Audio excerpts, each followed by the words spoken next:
Hello and welcome to the MRO show presented by Chadwell Supply. I'm your host, Adam Porter. Chadwell Supply is 100% dedicated to the multifamily industry. Your order is on our truck delivered the next day. Learn more at chadwellsupply.com.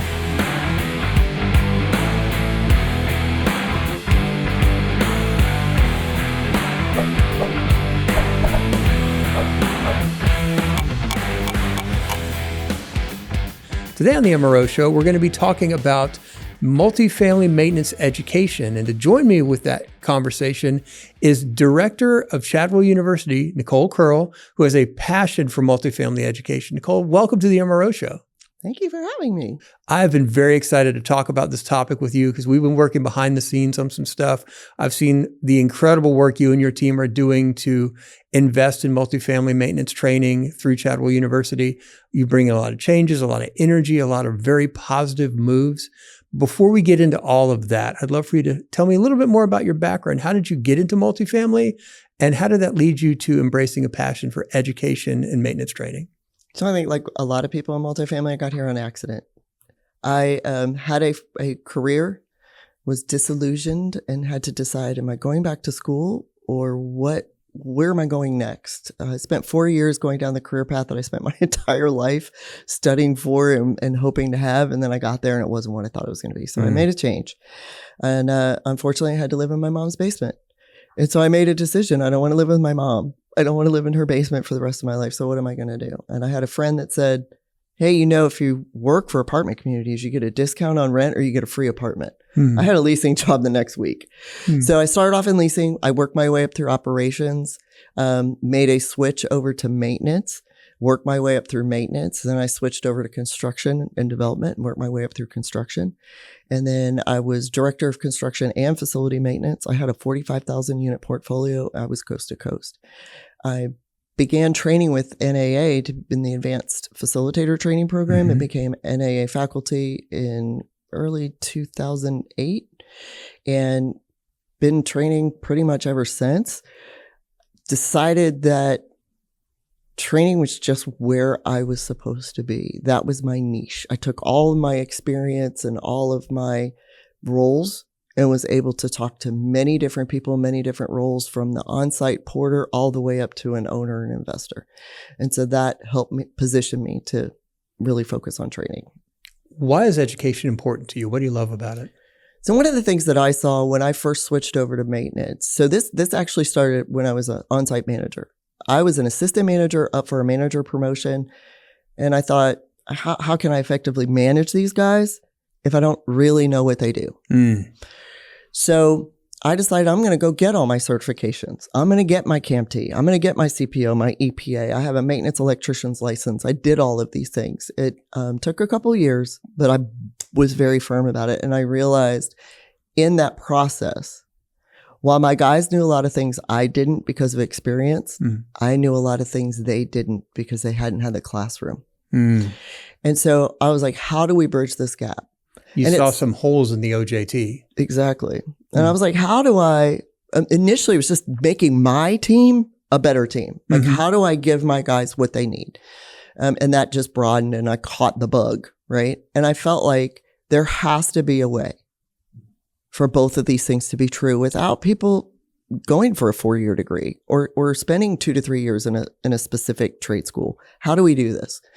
And I think that there has been a lot of missed opportunity over the years. I've been preaching this since 2002. There's an article in the Abode magazine, which is the Houston Apartment Association magazine, where I won maintenance director of the year for HAA. And there was an article and they asked me about education and what I wanted. And I was saying, our maintenance teams are overlooked. Internally with management companies, lots of training for the management side, lots, constant, not much for the maintenance team. What kinds of training are you hearing that maintenance professionals out there are looking for or asking for?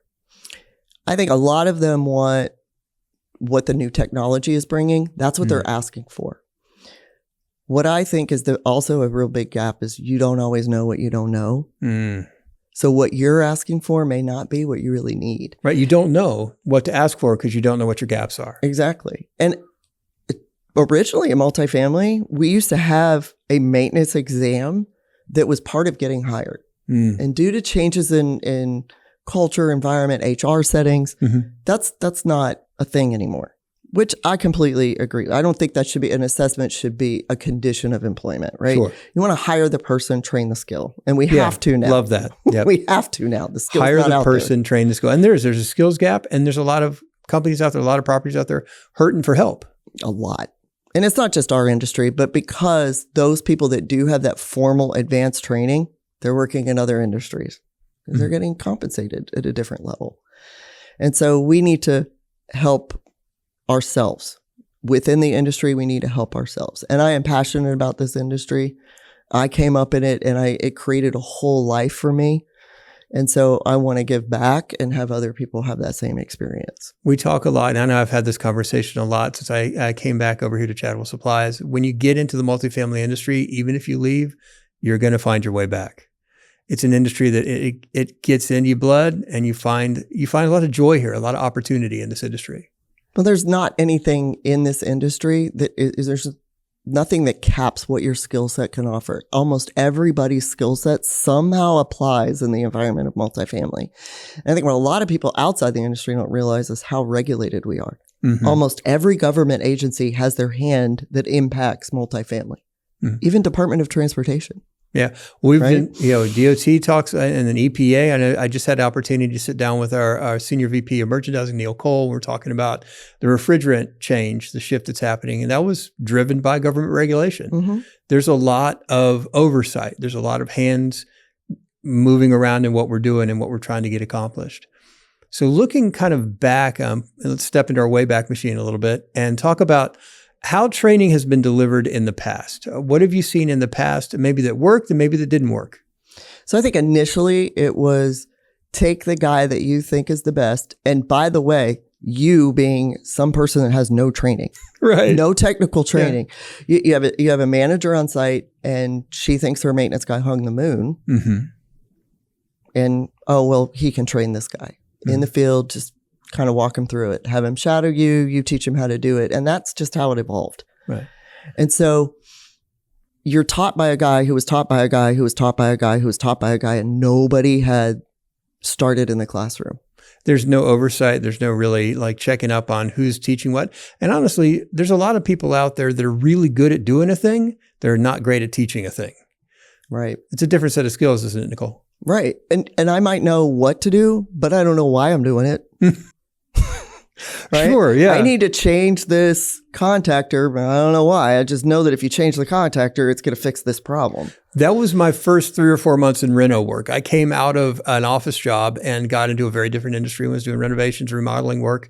And there was a whole lot of do it this way. Well, I'm not sure why. And then lunchtime was kind of our classroom time. We'd sit around the table at lunch and I would ask all the questions about the stuff I'd been doing all morning. Well, why is it wired this way? Why is this 3-way set up this way? Why is it important to hang this way or put this way? And I guarantee that irritated people. Sure.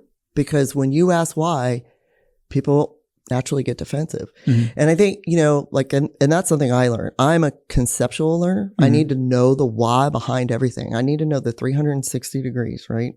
I can't know just because you said so. That has never worked for me.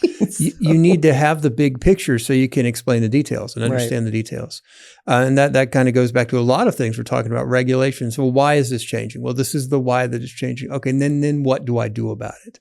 Right. So when you think about the model that we had, that taking somebody aside and teaching them what you know, whether independent of whether or not you're a good teacher or not, what have you seen in your career that you've been able to bring or that other people have brought to the table that has improved that situation? Well, I think first, the real life experience does matter. You have to be able to relate and speak the same language. Sure.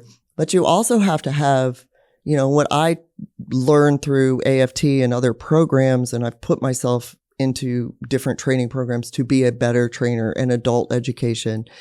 And that's very different than early childhood education. Yes, and you have to know. So I think, we've had conversations, left brain, right brain, right? Yeah. Middle brain is where you need to be to learn. If you are not in middle brain, you are not physiologically capable of learning. So not knowing that, having no idea that that exists, you don't know how to assess where that person is right now and how to shift them into a mode where they can learn. So you would get frustrated as a field trainer because like, I keep telling them the same things over and over again and they're just not getting it. Mm-hmm. I think that, understanding that there are learning differences, but you also have to know, even though you're an adult, not all adults are going to learn the same. Sure. And so I think the way, like most guys ended up in maintenance because that's where their brain and their natural skill level was. They're good at problem solving. They're good at fixing things. They're good with their hands. Mm-hmm. And so that's why on the job training, teach this guy, teach that guy, that kind of has been their tradition. It feels right? natural. Sure. And because that's their bent, but you have to be able to also see where those gaps are and identify that there are, and in today's world, right? I think our newer people coming in, maybe mechanically inclined, maybe kinesthetic learners, but there may also be other types of learning styles out there. You might see the majority because that's why they're maintenance guys. Sure. But I think that there are effective ways to teach all levels and unify that and marry the physical experience, hand-on touch with the classroom and theory. Do you see kind of industry shifts or industry changes happening that are driving or changing the need for how education is being delivered? Oh, I mean, COVID set it on its ear, right? We had absolutely no choice. We had to go virtual. Yeah. And you learn different things in the virtual classroom. And you as a teacher or facilitator, you have to do things differently. Yeah. You cannot present the same way. You can't interact the same way. There's no physical movement. There's no hands-on. And I think what happened was we made that shift and went 100% virtual. We had no choice. But then after we started getting back, then it was this desire, like, I'm tired of being online. Right. I've got to get back in person. And there's a balance. Sure. There's a happy medium. I don't think it should be one or the other. And it also depends on the topic that we're discussing. There are some things that are better virtually. There's no reason for us to be in person. There's no reason. We're not touching. We're not feeling. But you also have to shift the time. Right? When I'm in person, we can teach for 8 hours, taking multiple breaks throughout the day. But virtually, you can't. No, you're gonna tune out. People don't have the appetite for that. They're ready to move on to something visually, else. Because that's the only way I have to captivate you. I like that PowerPoint or whatever presentation I'm working with has to visually change about every 3 minutes to maintain that learner's attention. So you're talking about really just having a mix, because it goes back to people learn differently. And then you use the tools that are available to deliver, because different material can be delivered differently. Correct. So, and you also have the on-demand, right? So I think that's what a lot of people think of today. When you say virtual, people automatically go to on-demand. They're like, well, I'm not going to learn anything from a video. That's just not how I learn. Okay. That might be true, but live instructor-led in a virtual classroom is very different than on-demand. I think all of those aspects have a place, and utilizing even the simulation and the 3D and all that, that has a place.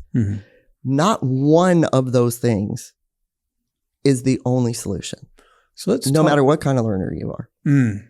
Let's talk then about the approach that Chadwell University is taking. Is since you've come on as director, you've implemented a lot of new opportunities, new ways for maintenance professionals to learn, new classes. I think we went from something like 7 or 8 to something like 70 or 80. Right. So just a little bit of increase, Nichole. A little bit.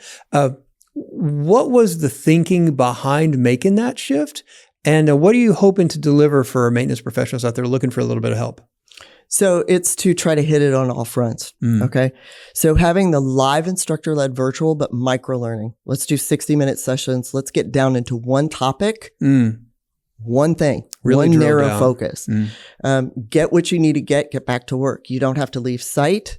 If there's some major emergency, you can be pulled. You can come back to the next session another time. There's no travel time, right? Yeah. And that meets a need. The lack of the windshield time is a big deal when you're a maintenance professional on site, because I know that every property manager I've ever spoken to absolutely loves it when our maintenance team is offsite. That's their favorite Oh thing. yeah, that's their favorite thing. Yeah. Not. So having that available to them in a virtual option where there's not that windshield time, they're not losing the 45 minutes or the 2 hours that it takes them to get back and forth to something. That's a huge benefit from a practical standpoint. Right. You know, they're getting more service requests done. Right. Frankly. Getting more work done. So when you think about what's needed out there, Nichole, what have you, and because obviously you have a background, you've worn all the hats in multifamily, and you've got a pretty stellar team of educators who've also have a strong track record. I mean, everybody I've had a chance to sit with Greg and I had a chance to produce a video that we just recently released, the Next Gen HVAC that Mark delivered. Great content there. This is a guy that knows the nuts and bolts, the ins and outs, and he can talk about the details and the big picture. Put it all out there, which is available on demand at chadwellsupply.com/university. You need to check that out. Seriously, Definitely. Watch the Next Gen HVAC video. You have questions. Everybody's got questions about what's going on with A2 Wells. Mark, fortunately, has a lot of answers. Chadwell University or chadwellsupply.com/university. Check it out. But that's just one of the something close to 80 different opportunities that you're going to be offering. So what are some topics that today's maintenance professionals need to be focused on, and how are we helping close those gaps? So on the technical side, I think really the basis for any appliance repair, any HVAC work, you're going to have that electrical basics. You have to understand what electricity is, what is the difference in amperage, ohms, resistance, like what do these things mean? Continuity. What is all this? And how do we use our multimeter to help us diagnose things? We need to go from parts changers to diagnosticians. And that's our goal. And breaking things down into their basics and then going even deeper later. I think what we're doing is we're breaking out these tracks. So where you might have spent 8 hours in an appliance training class, now you're going to spend 60 minutes. Okay. And we're going to talk about one thing in this appliance track. Then the next session will build on it, but it also stands on its own. So if you missed the first session, you can still follow along with the second session.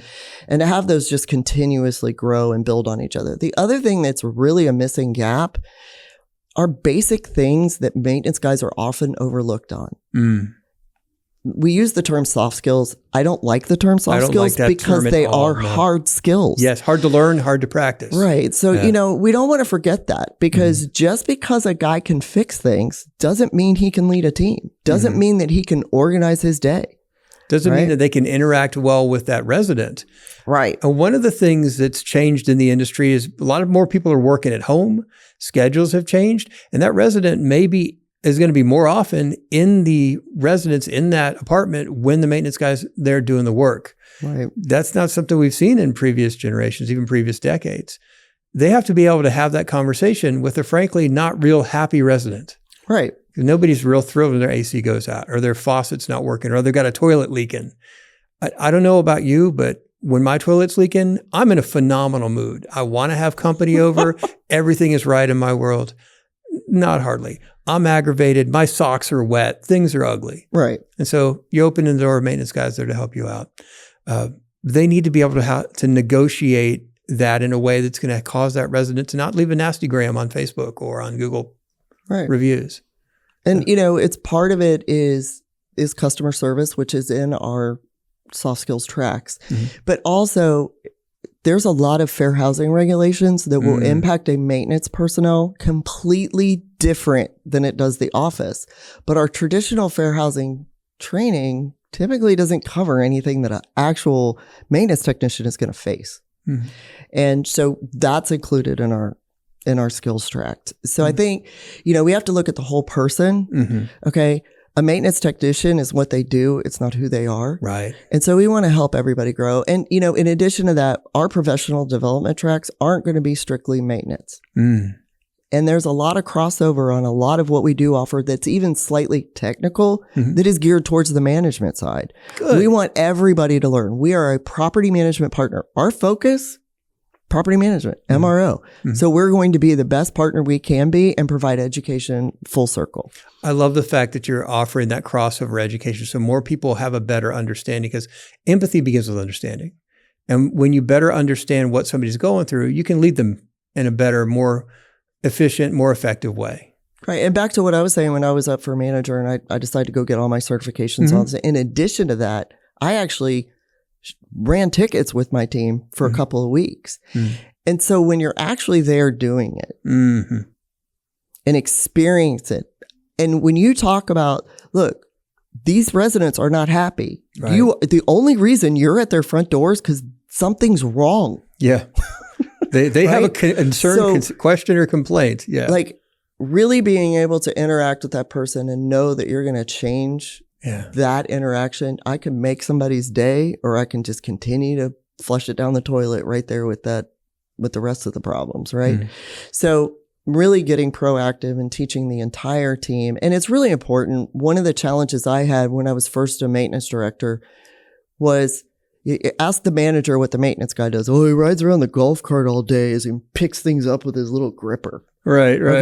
Ask the maintenance guy, what does the manager do? Oh, they play on the computer and their phone all day. Yeah, they're sitting behind the desk. They have absolutely no understanding of what the other side is doing. And I actually had a whole team swap for a day. Wow. And there was a completely different change in the dynamic on that property. Totally different approach. So if you're out there on a property and you want to try that idea, please share with us how that goes, how that works out. Jump on our Facebook and say, heard this idea on the MRO show and we decided to put ourselves in each other's shoes for the day. We'd love to hear that story because that had to have been very eye-opening, Nichole. Right. And I think too, switching sites. So at one point I was over a 5,000 unit portfolio that was in like a 5-mile radius. And I had centralized a specialty department, right? So on-site guys did your basic tickets and stuff, but our guys did major HVAC, plumbing. We had our own jet machine, so we didn't have to call plumbers. I mean, it was higher level, right?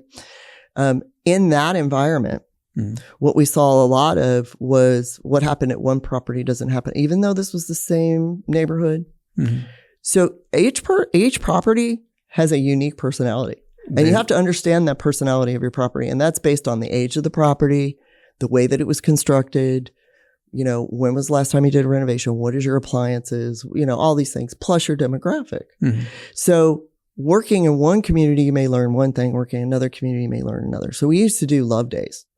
So what that is you take maintenance guys, hey, we're going to give 10 hours of overtime to 10 people. And we're all going to go to one property and do all of these back projects that we have never have time to get to. Sure. Right? Yeah. Well, every single time we did something like that, first of all, the property that's getting helped and loved on is just ecstatic because they feel like they can breathe, right? They got extra work done. They've been able to close some books on stuff they wouldn't be able to. Right. Yeah.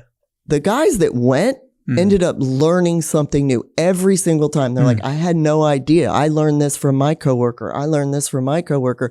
My property never had this problem, so I've never seen this situation. Oh, wow. Yeah. And so, you go from water heaters to boilers. It's different. Very different. Yes. So how do I handle this? And so it's that whole crossover training and learning somebody else's position, right?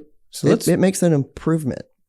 I love that. Cross-training, learning who each other is and what they're dealing with, learning different properties. Because like you talked about, properties look the same on the outside, but operate very differently. Everyone is a kind of a country unto itself, a different vibe, different culture, that kind of thing. Let me ask you this. We talked a lot about different options for training. We talked about in-person, the importance of giving people a variety, whether it's virtual training, on-demand training, in-person training. How can, if there's maintenance people out there, there's management people out there that are looking to improve their skills, they're on a leadership track, or they just want to get better at their day-to-day, how can they access the skills training? So Chadwell University, chadwellsupply.com/university. Our full course catalog is up there. Our course schedule is up there. We have the A2L video that's up there. And we're going to continue to grow that catalog. You mentioned we went from like 7 sessions to like close to 80. Yeah. It's still growing. That's what we're launching, right? That's what we're coming out of the box launching. But as we go through this, we're going to increase. And, just like any other university program, you have your 100 level, 200 level, 300 level. And that's what we're going to continue to build. And we're going to continue to broaden. And as our customers come to us and as the environment change, as technology advances, it's a moving target, right? So we're also looking for input from our customers to say, hey, I looked at your catalog. I didn't see anything on this. Mm-hmm. Okay. I'll give you an example. Right now, Sure. when you look at our HVAC catalog, you're not going to see anything specifically on mini split or PTAC. We are already building that. Okay. So that's our next rendition that's going to be coming. So things like that. We want to hear from our customers. What do you want to see? What are we missing? How can they reach out and connect with your team? Chadwell University at chadwellsupply.com. Gotcha. Chadwell University at chadwellsupply.com. Reach out and be specific about what you're looking for. Nichole, as you can tell, has a passion for this. So if you're out there, you're listening to this, you're watching this podcast, and you want to make sure you have the skills you need to build a career in multifamily, get with Nichole, get with her team. Yeah, and we have specialty people within our organization, right? We have the ability to meet with that customer. Let's talk about what you're seeing in your organization. Mm-hmm. What results do you want to see? Because what you want to see in your organization may be different than in others. Mm-hmm. And we have the capability now to customize learning plans for your organization. So not a one-size-fits-all operation. No. It is a solution that fits their needs. Correct. Outstanding. Nichole, thank you so much for taking some time to share your perspective on education, your passion for multifamily, and for those maintenance people and management people out there trying to enjoy themselves and build a better career. And thank you so much for the initiative you're bringing, the innovation you're bringing to Chadwell University. I'm happy to be here, and I love what I do. So please reach out. Let me know how I can help you. And thank you for listening to this episode of the MRO Show presented by Chadwell Supply. If you liked what you heard here and you learned something you appreciated, please take time to rank us 5 stars on your favorite podcast service. And you can get more MRO Show at chadwellsupply.com/podcast.